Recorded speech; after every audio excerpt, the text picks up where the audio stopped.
talking if you never gonna listen? So many nights I cried. You were supposed to be there to wipe the tears from my eyes. I just had to realize that the pictures that you painted weren't true stories, but all lies. How can I get back to me after I stooped down to your level? Made shit worse than ever. This wasn't how it's supposed to be. We were supposed to be together, make it through whatever. I'm trying to find my way back, trying to find my way back. All right. Welcome back to another Storyteller episode of the Chatterbox with yours truly, King Jacob. Now, shout out to my girl Sanabi, on the intro. That was Sanabi, young lady out of Miami. That I like them two R&B heads. So, nonetheless, we're gonna get into it, man. So, this evening, on tonight, we have none other than Ladii Girl is in the building. What's happening? What's Hey, happening? good evening. What up, though? How you doing? How you doing? I'm all right. Relaxing today. Okay. So before we get started with your remarkable journey, and if anybody know anything about the music industry, the music business, it's definitely been a journey for any artist. So we will say that. But inquiring minds will want to know who is Ladii Girl. Who is Lady Girl? Whew, that is loaded. That is a loaded question. I am I am a woman first. I'm a mother, I'm a sister, an auntie, a friend. I am the nurturer, the guider, and everything in between. I'm a Okay, woman. okay. That's what's up. That's what's up. And what part of the country do you hail from? I was born in Boston, Massachusetts, and I live right outside of Boston, 45 minutes in Worcester, Massachusetts. I've lived in places like New York. I lived in Indianapolis, Indiana, Kokomo, Indiana for a little bit. I've been around. Okay, okay. And with that being said, um, what what was that music scene like growing up in Boston? Music in Boston was just embedded in my soul. I come from a very musical family. Maurice Starr's my great uncle. Groups like the Superiors, my cousin came out of that group. They had the hit Step by Step that New Kids on the Block actually blew up with. It was the Superior song first. And then my mom growing up was had Donna Summers around. They grew up together. They used to do their musical thing together. Donna, went forward. And she's like, telling me, she's like, if anybody asks you and they doubting you, you tell them her real name. And Hmm. I said, Hmm. okay, I will. But yeah, we just had that conversation the other day. But Boston for me, was just music and good times and growing up around music. Worcester too, because Worcester really played a pivotal role in growing up in my mom's household. And she always had groups and there was always bands and my uncles, played. I still have a cousin who makes violins, like all kind of things. So music is definitely embedded. Okay. So when did it start for you? So, um, we be around our parents, and because I'm I'm from South Carolina, so I grew up in the church myself, and so and my daddy loved to sing quartet music. He went from church to church singing quartet music, so he would drag us along with him, and you had to get up there and sing. So, with that being said, when did you and your parents know that? When did your mother say that my baby got a gift? Well, she didn't say that. It's always in my 30s, but So put like this: when did she know, but she just didn't say it? I think she knew early on when I was like really small, like I'm saying like 5, 6. I think she knew, because at that time I was in the church choir at AME Zion Baptist Church here in Worcester. And from there, like I've always written. I got into the all city choir, the all state choir. I was in choir in school. Like it was just nonstop. I learned how to write sheet music. I could play a few different instruments.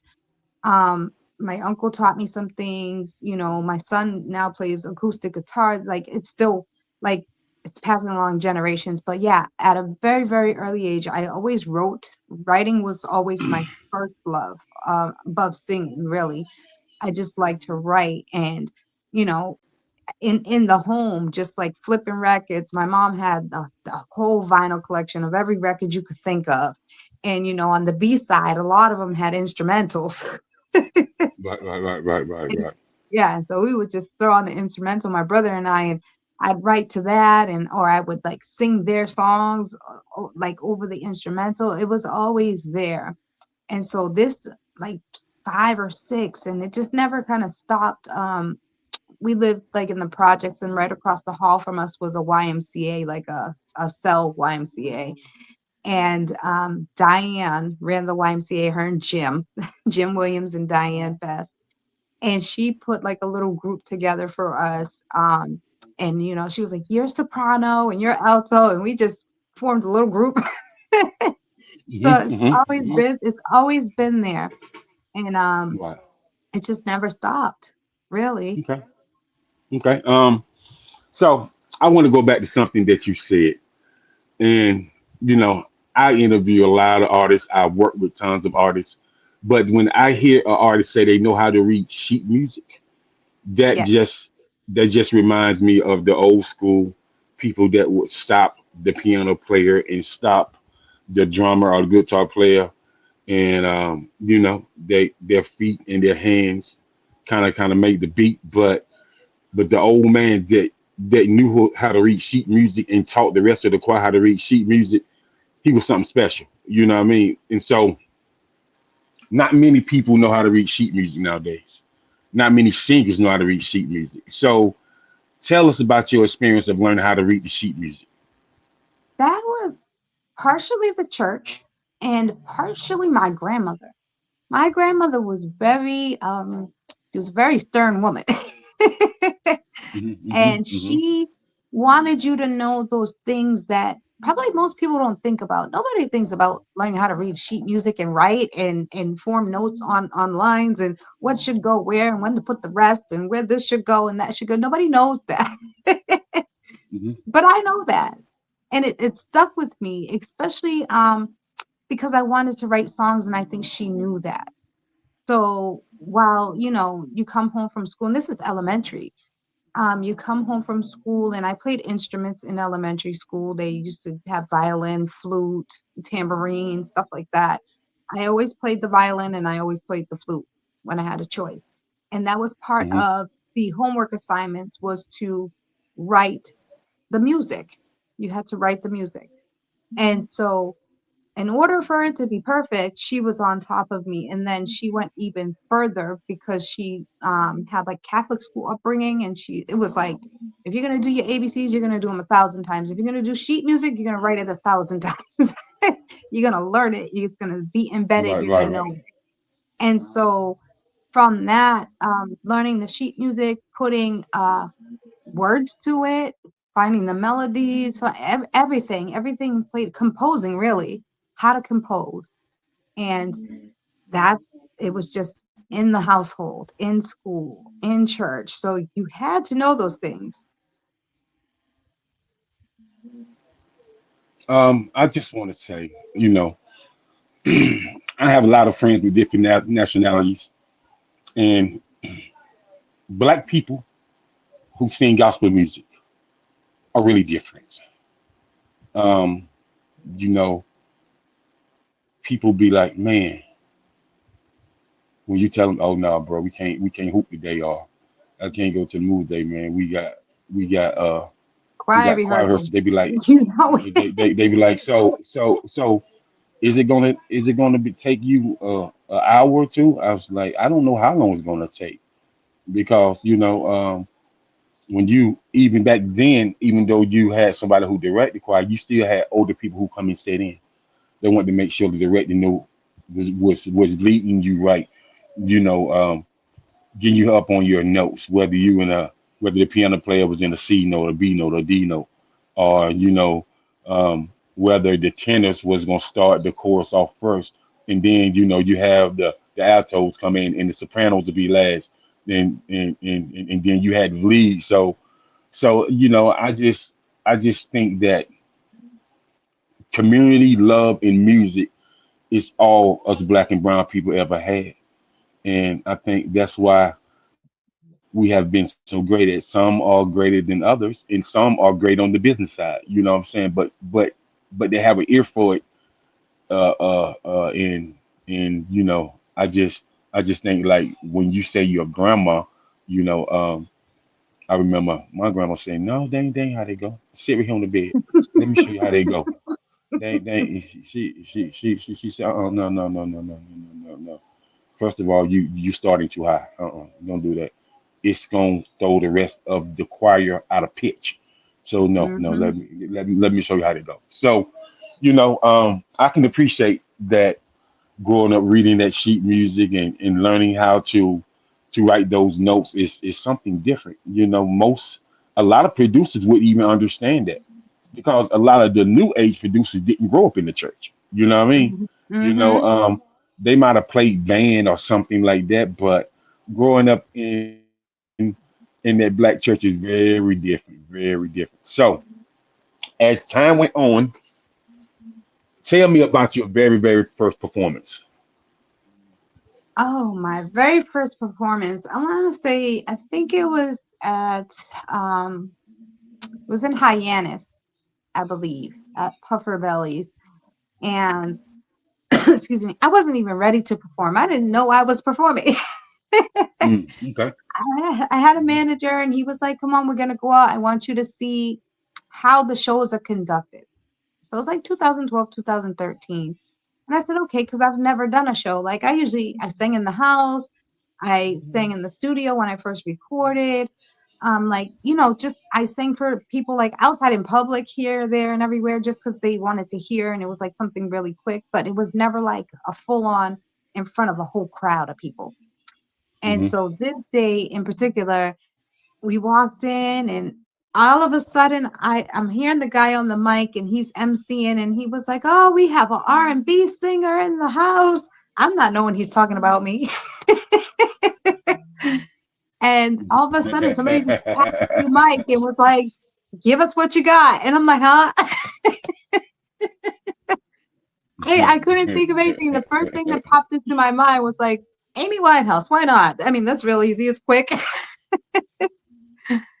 And Hmm. so that's kind of Hmm. what I did. But like it taught me a lesson to be ready, stay ready so you don't have to get ready.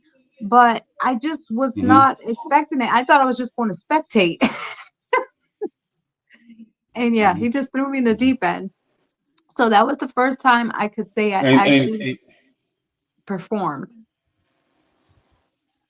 and that's the way it normally works. They throw you in the eternal lakes of fire and say, let me see what you will do on stage. So hmm that'll give us an idea on what you need to work on stage. So it sounds like you even surprised yourself. It sounds like it went pretty well.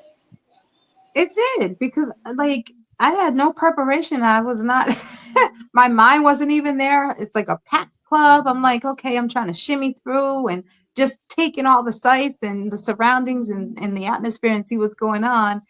And as soon as Hmm. that mic came my way, I was like, oh, okay. I guess we're doing this now. But I had to think quick on my feet of what to sing because my mind kind of drew a blank because I wasn't thinking I was gonna sing. A heads up would have been nice. Like, hey, they might pass you the mic. So I could have been in my mind mentally choosing a good song to sing. Right, right, right, right. Okay, okay. So So as time went on and the word got out that man, this girl can sing, man. You need to hear it. So once the word got out that you were this phenomenal singer, you know, how did you perceive, you know, the people that always, wanted you to sing or always ask you when you're doing your next show? And so, what type of feeling was that like for you? It's a great feeling. I mean, it still feels great to this day. Even as recent as yesterday, they were like, "Are you singing today?" And I'm like, "No, I'm just here, like, to be here." Hmm. But um, it feels good. It's still like, I mean, I'm humbled, always, always humbled that people actually want to hear me sing. Hmm. Hmm. Like it's so because Right. it's a surreal thing. Maybe a few years from now, I'll be used to it. Right now, I'm still not used to it. As long as, I've been doing it, it's still kind of like, wow, you're asking me to? Like, other than like, the family barbecues and little get togethers and stuff like that, unless I'm like Hmm. booked, I really don't sing. Like, every now and then, my friends will be like, "You want to go to karaoke?" And I'm like, "I'm spectating.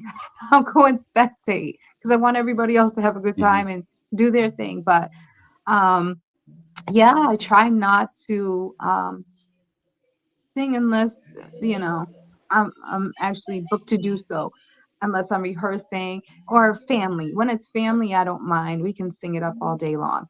Um, Hmm. Hmm. but yeah, like there's some videos floating around where I did do like a karaoke night and stuff like that, and that's because one of my friends begged me to sing Whitney Houston with her. So I was like, okay.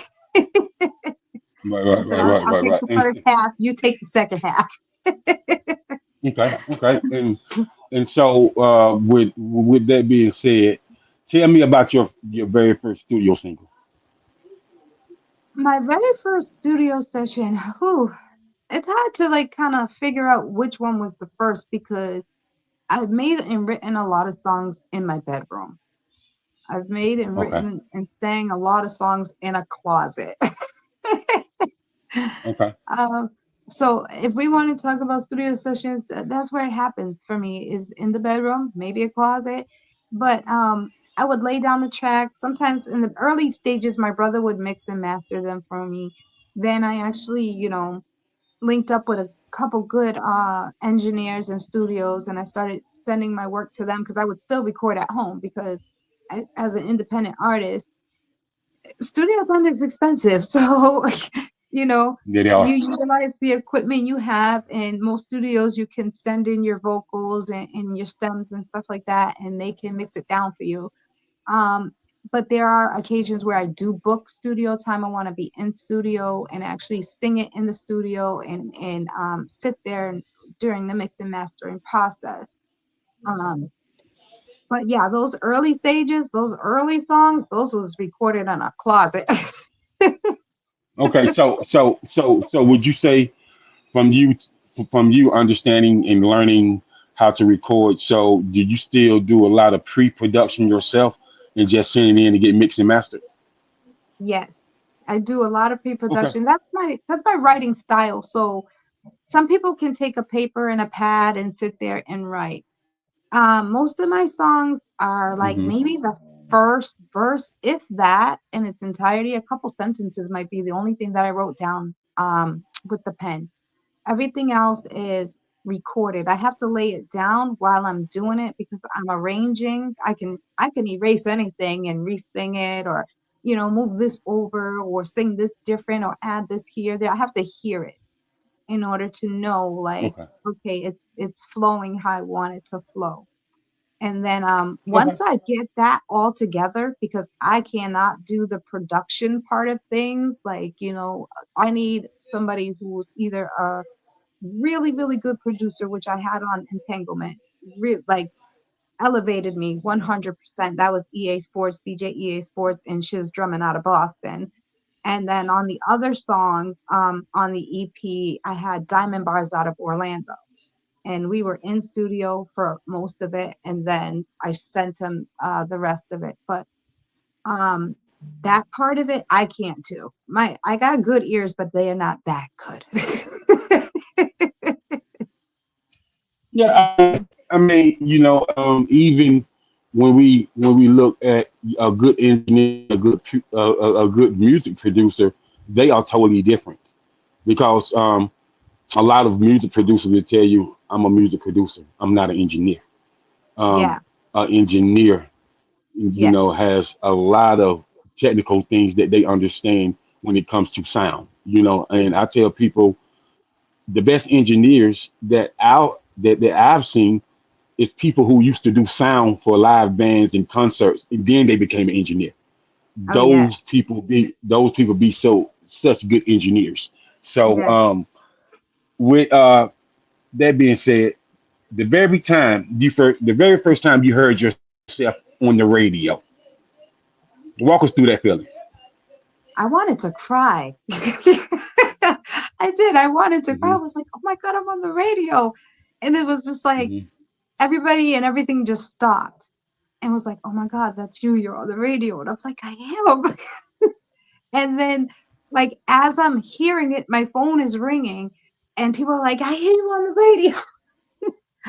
And I'm like, I know, I hear me too. I don't know how I feel about this. Hmm. Like, I So didn't this know was how to receive it.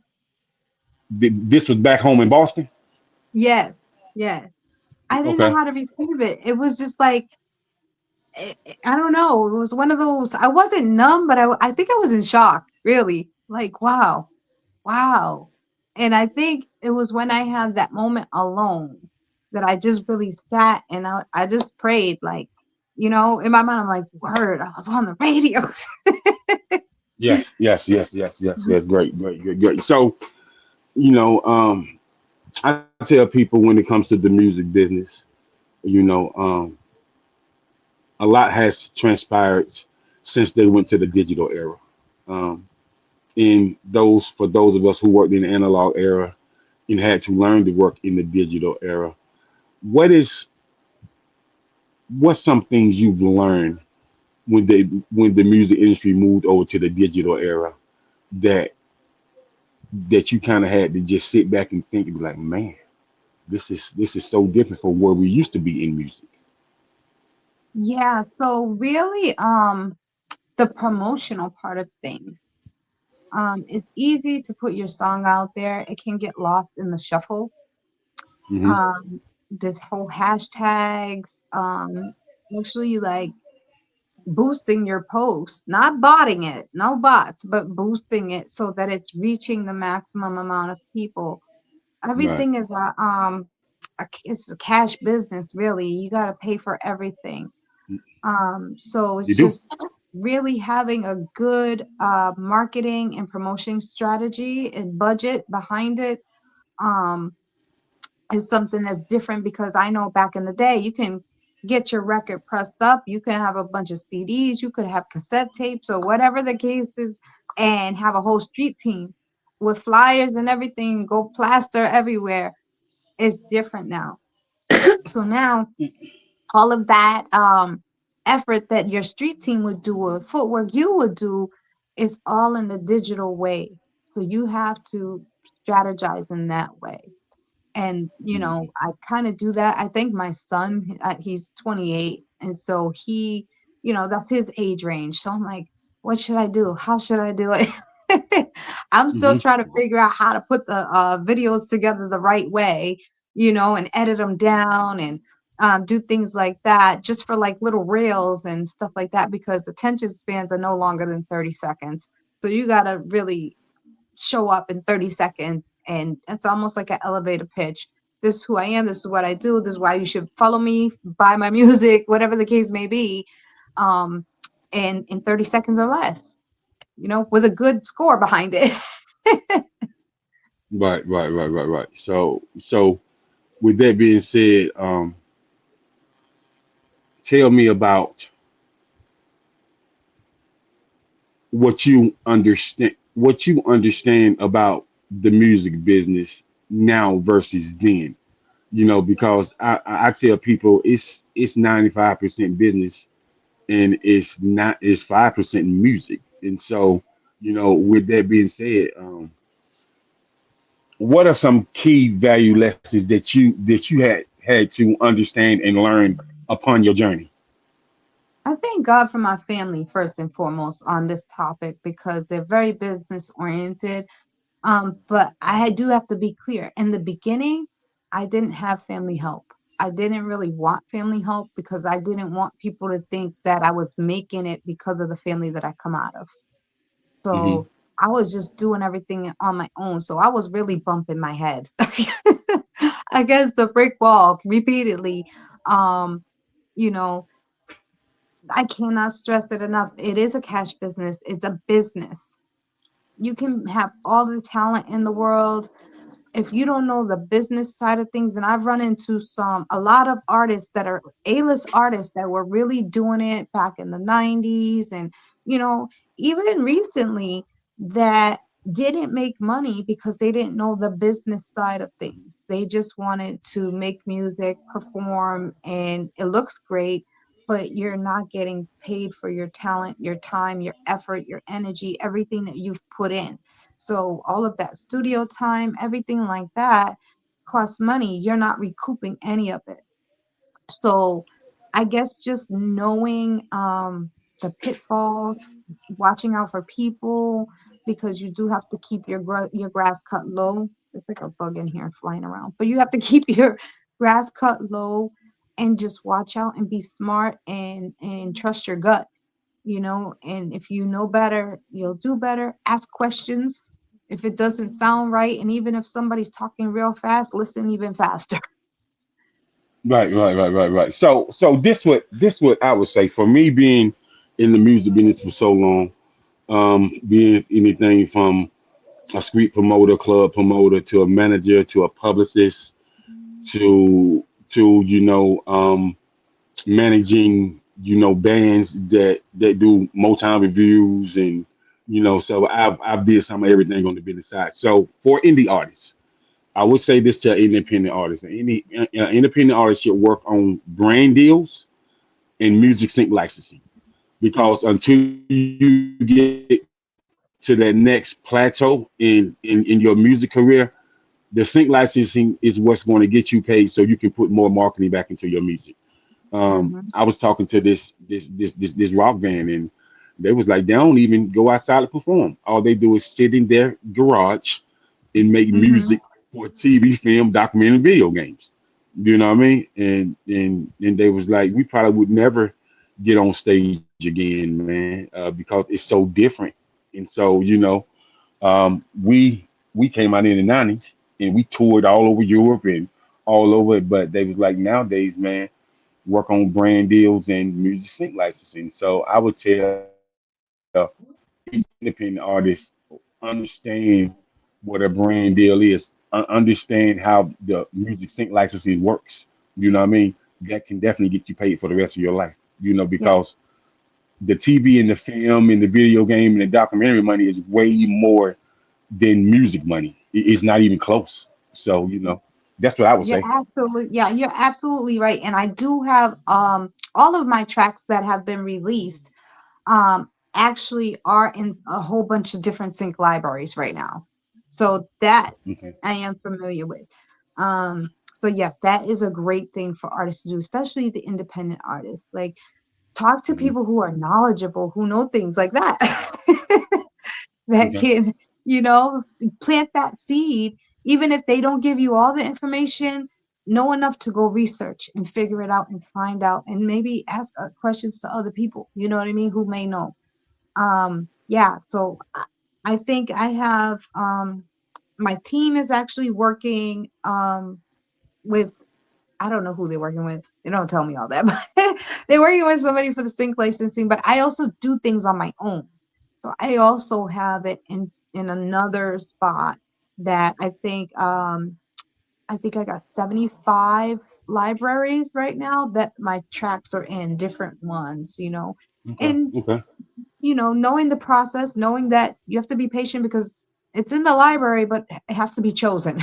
you Right. know, Right. It so does. It does. It does. It yeah. does. And so let me ask you this as well. As far as for you, do you want to stay independent or do you want to sign with a major label? I wrestled with that for the longest time, really. At this point, I want to stay independent, but what I will do is I will sell some of my songs. I'll sell songs. I write for people, but as an artist, I would prefer at this point in time maybe just to stay independent and invest in myself, because the way that the business is set up now is totally different from how it used to be.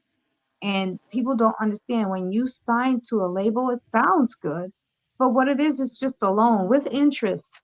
And the contract could be crazy. You could not own your masters. You could, you have to recoup all of the money that they gave to you before you start getting any money back.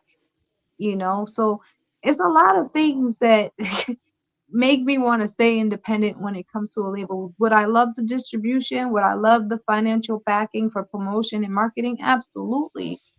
But the only way to recoup that money is if you're selling out tours, merchandise, and getting brand sponsorships, or that kind of stuff.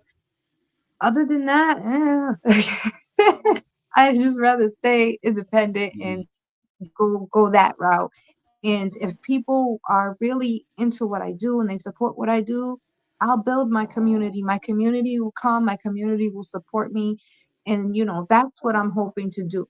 I don't want to call people fans. I think fans is like 1980s. When Michael Jackson was, huge, he had fans. They were fainting and everything. I just want community. So when we gather, it feels like a function, like family. Everybody's comfortable and relaxed and enjoying themselves and having a good time. Well, let me say this from me working on the executive side, um, about an artist signing with a label. Um, in order to understand what you're signing with a label, before you even get to the label, you have to really understand the business. And so, with that being said, I think that understanding what's in that black bold fine print, because the document be 140 pages long. If nobody's ever seen a Universal or a Sony contract, those documents are very, very, very, very long. And there's a lot of lingo in those pages that these artists is not going that the average artist won't understand. You know what I mean? So I'm not gonna say it's a bad idea to sign with a major, but really understand what you got. So this is I'm gonna give you a scenario. T Pain signed with Convict Music for $10,000. Turned $10,000 into 5.3 million in a 16-month period. So this means that he had one song hot with Convict, and he networked his ass off with Khaled and Plies and all these other Rick Ross and Trick Daddy and and he understood the publishing game, and so he was able to recoup all his money, for the videos and for the studio time, and even just paid Akon out back the first year. But Akon brother had advised him to give T Pain 1.2 million when he first signed him, but he wanted this. He said this guy gonna blow, and the rest is history. He just sold his catalog for 125 million. You know what I mean? So He the was the, the smart. rest is history. Yeah, Yeah, he was he's very smart. smart. But it's Yeah, yeah. So important. Yeah, it's important to yeah, know the so business. It's important to understand the lingo and read the fine print, because mhm. you know you don't want to walk away with just a scooter and maybe a couple $100. It happens. Yeah, yeah, yeah. And I would tell you, with you being a songwriter and a vocalist, I would definitely tell you, man, that there's going to be some major labels coming at you. I see what you're doing because they're right now trying to get R&B back to what it was. They feel like the R&B artists intertwined with the rap artists too much, and it's not that soul centric R&B anymore. You know what I mean? And Yeah. so they want to get it back to what it was because hip hop has overshadowed the R&B. Now, I grew up in a time where yeah, hip hop got radio play, but it did not overshadow R&B. You know what I'm saying? You had these certain radio personalities. You knew they was R&B heads, and you know you was gonna get that good R&B. But now you have even the radio personalities. You know they want to mix the R&B and hip hop in together. No, no, no, no. That we don't need to be doing that. We if if if I'm listening to Teddy and you following Teddy up with some Phyllis Hyman and then and then you got some Whitney and then you got some Howard Hewitt on there. Like, man, you don't need to be having Trick Daddy playing behind Howard Hewitt. What are we doing here? What are we doing here? No, we And can't do that. So, it was like that in the early days for me.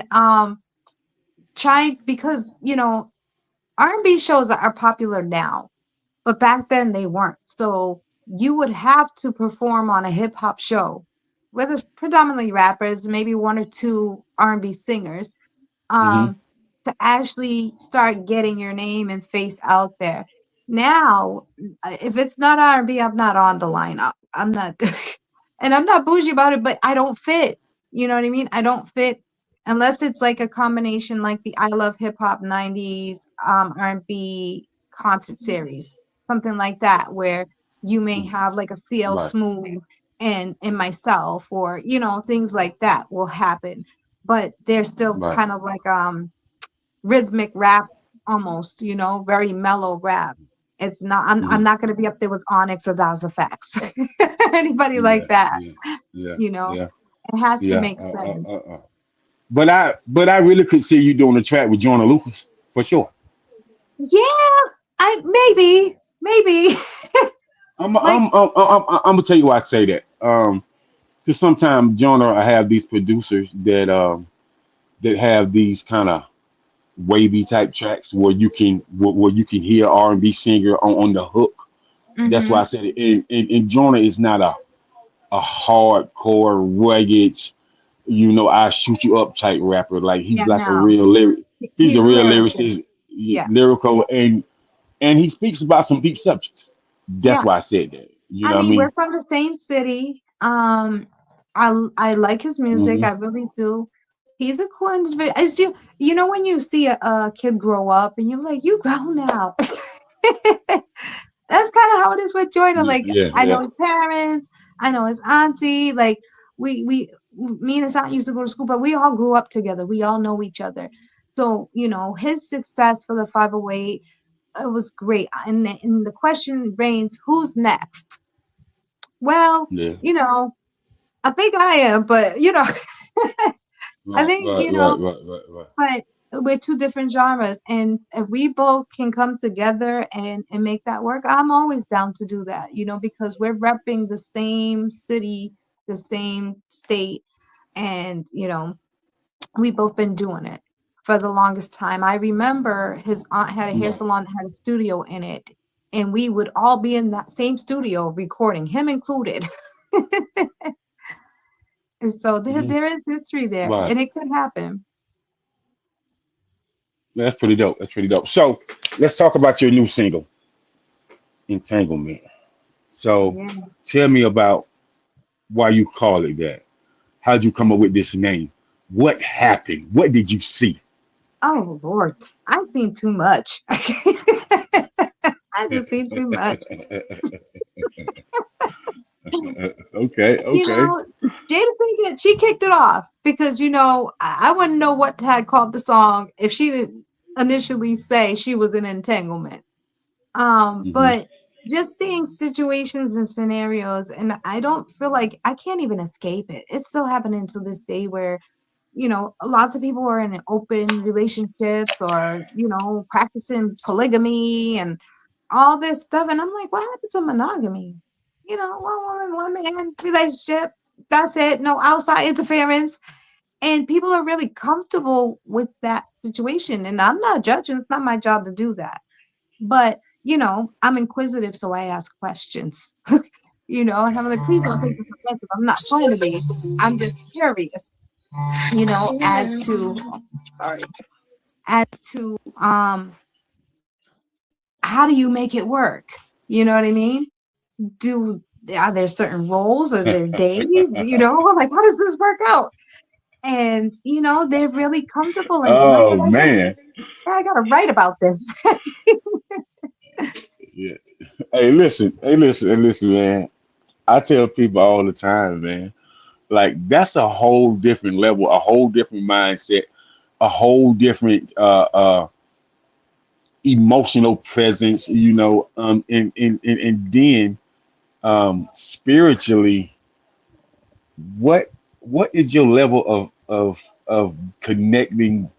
Like you're a male, but you got three women. So you mean to tell me that you can connect with all of their spirits, and that don't do anything to your mindset? Man, that's deep. That's deep. Yeah, it's a lot of physical, mental, spiritual, financial. Like there's a whole That bunch of too. factors. Like how? Yeah, And yeah. so, That's a whole lot. Maybe he yeah, calls himself. Maybe he called himself. I'm the king of Zamunda. probably. And then you got those ones who are cheating, that they got two women or two men, and now you're found out, and decisions have to be made. Who's staying and who's going? Is everybody staying? And how is that going to work? Because now you have to come to some decisions. Now you're right. You're absolutely right. So, but you're single, Yeah, man. Listen, you got some as we said in the South. Them lyrics are real wavy, real wavy. So um, the writing process. What type of writing process was that for you mentally and emotionally? for me, writing that was a release. It was a relief and a release. Like I said, I'm the air. I'm empathic. So when people are expressing feelings to me, I feel deeply. So but I Hmm. have to get that off me because it's not my situation. But I will be stressing it and feeling everything that the other person is feeling. And so for me to get that off me, I have to write about it and to articulate the words sometimes could be tricky. They can, because you're Hmm. trying to, Hmm. when you write, or at least myself, I'm expressing a feeling, an emotion, a sentiment.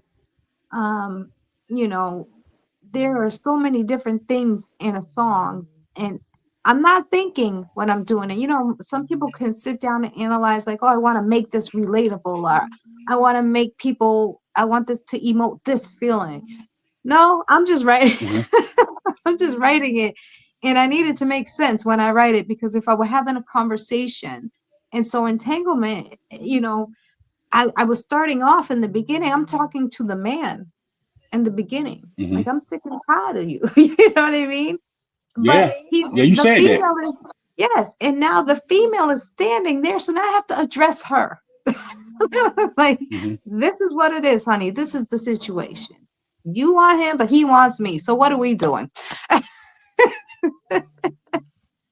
And just And and and to be honest with you, um, lady girl, we from the outside looking in, and people that we know, people we grew up with, we see those situations all the time. You know what I mean? right. Hmm.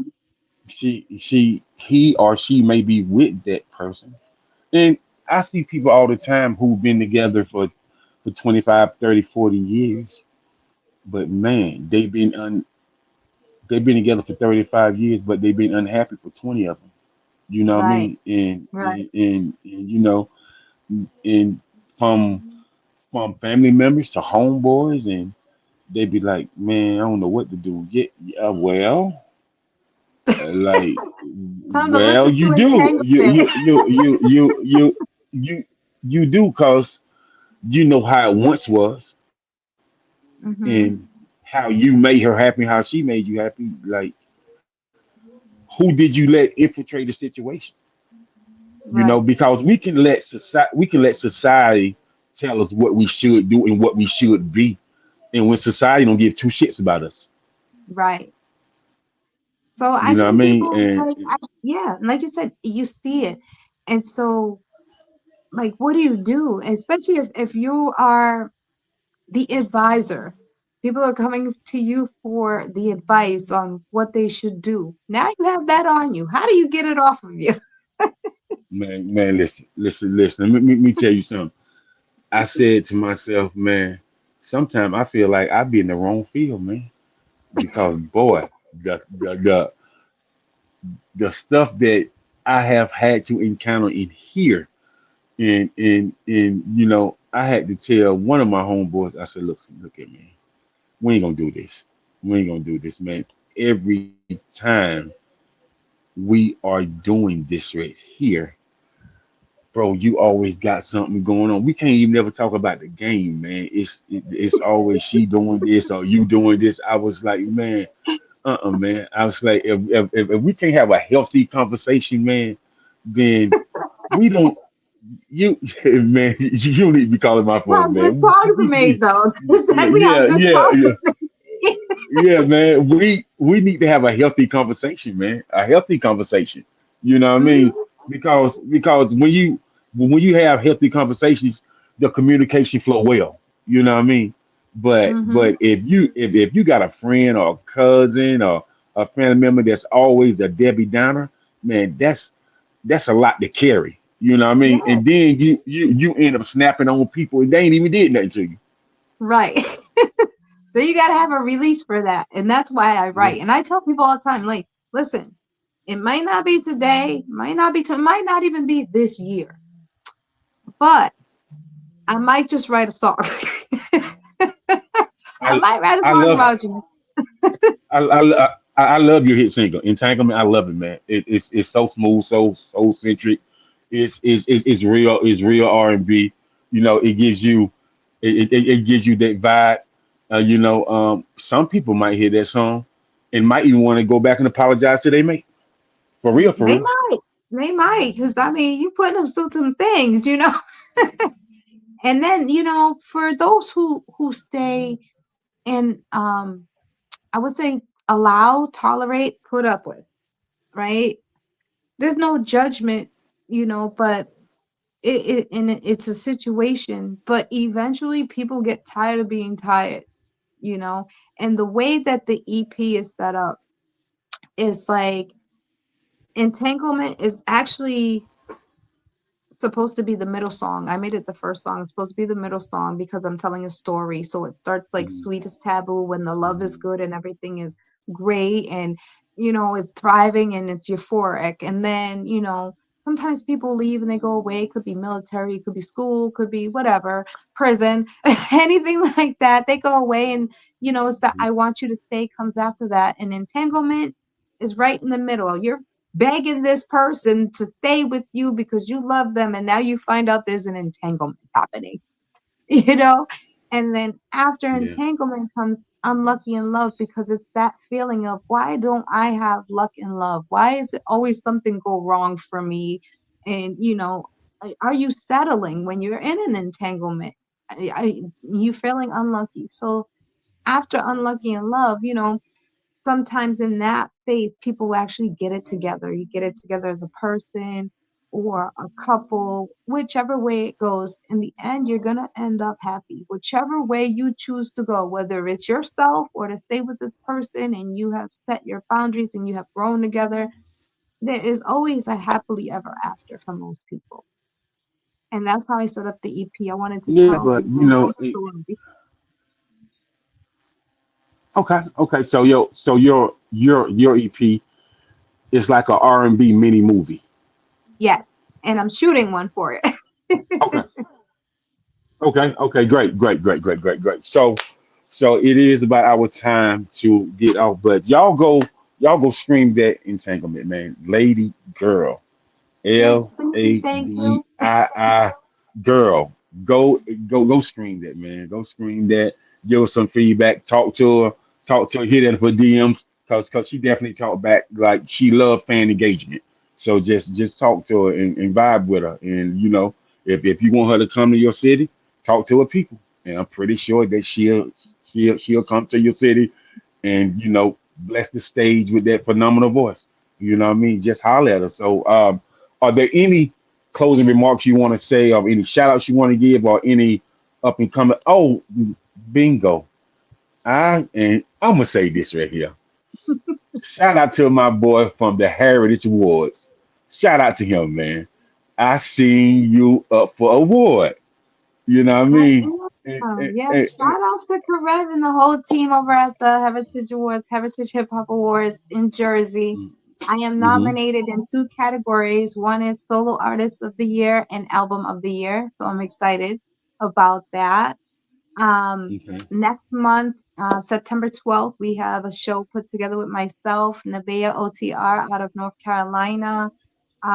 Michael Bivins has an act that's coming out, and Jay Holiday himself, Mr. Put You to Bed.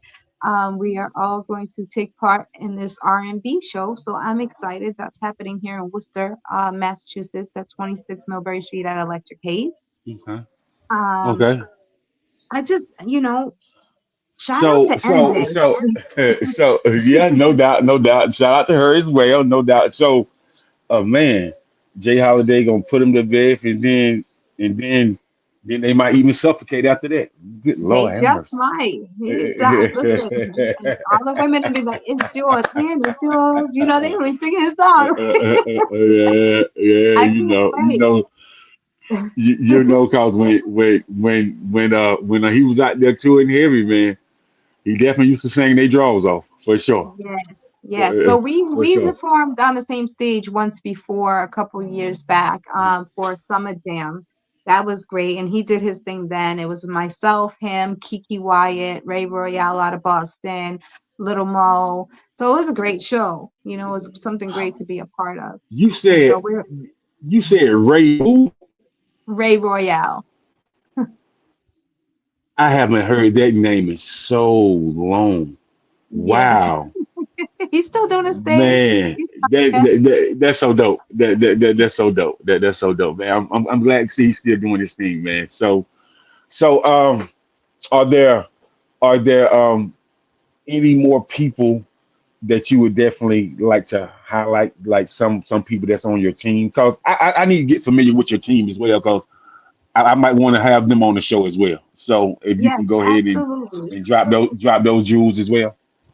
Shout out to DJ Rashid.